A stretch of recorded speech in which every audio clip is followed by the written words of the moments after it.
Tuna tatizo sisi katika maandalizi yetu na katika muono wetu wa ibada za Mwenyezi Mungu. Tunazitizama mtazamo wa juu juu, kile kiini loop tunakiacha, tunang'ang'ania ile maganda. Ile roho ya ibada tunaiacha, tunang'ang'ania ule mwili wa ibada. Na ndio maana tunakujiandaa daku, kula daku, alafu ukapitwa na daku, unaweza kulalamika siku nzima katika mwezi wa Ramadhani kwamba Ramadhani haukuamsha bila daku, na ukajisikia vibaya kwamba kwa nini umepitwa na daku. Lakini wakati huo huo ukipitwa na salati subhi kwa kawaida. Na kubwa zaidi, la ajabu zaidi, ni pale mtu anapoamka kula daku kisha akalala tena subhi ikampita. Tunasema huyu hajaelewa roho ya ibada, kiini cha ibada. Kiini cha kitu ndio thamani ya kile kitu. Unapozungumza chungwa, maganda yake na chungwa lenyewe, chenye thamani zaidi ni ile chungwa. Unapong'ang'ania daku ukaiacha salati subhi, ni sawasawa na kung'ang'ania maganda ya tunda, lakini tunda lenyewe ukalikosa.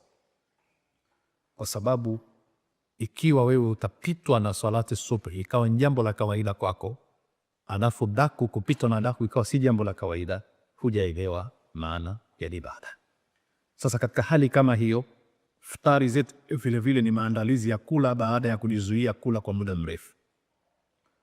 Na siku hizi kuna watu ambao somo kwao ni mazoezi tu ya afya, kwa sababu pameambiwa kwamba ukijizuia kula kwa masaa fulani kisha ukala ni afya. Innamal a'malu binniyat, nia ya kwamba upate afya ni katika nia za ibada Mungu alizoziweka, lakini sio lengo pekee la somo. Somo ni kukubadilisha wewe kuwa mwanadamu zaidi na kupunguza nisba ya hayawani katika mwanadamu. Sasa basi, hebu jipange kwa ajili ya mabadiliko ya kitabia katika mwezi wa Ramadhani. Kubwa linalohitajiwa ni ujijue kwamba hapo ulipofikia una kasoro gani. Kasoro namba 1 ni msengenyaji. Kasoro namba 2 unapitwa na swala nyingine. Kasoro namba 3 mathalan huvai vizuri sitara ya Kiislamu. Kasoro nyingine ni kwamba wewe ni mtu ambaye sunna huzijali. Vyote vile jaribu kuorodhesha kasoro ambazo unatakiwa ukiingia katika mtihani, chumba cha mtihani cha mwezi wa Ramadhani, ukitoka utakuwa umefaulu mambo yale.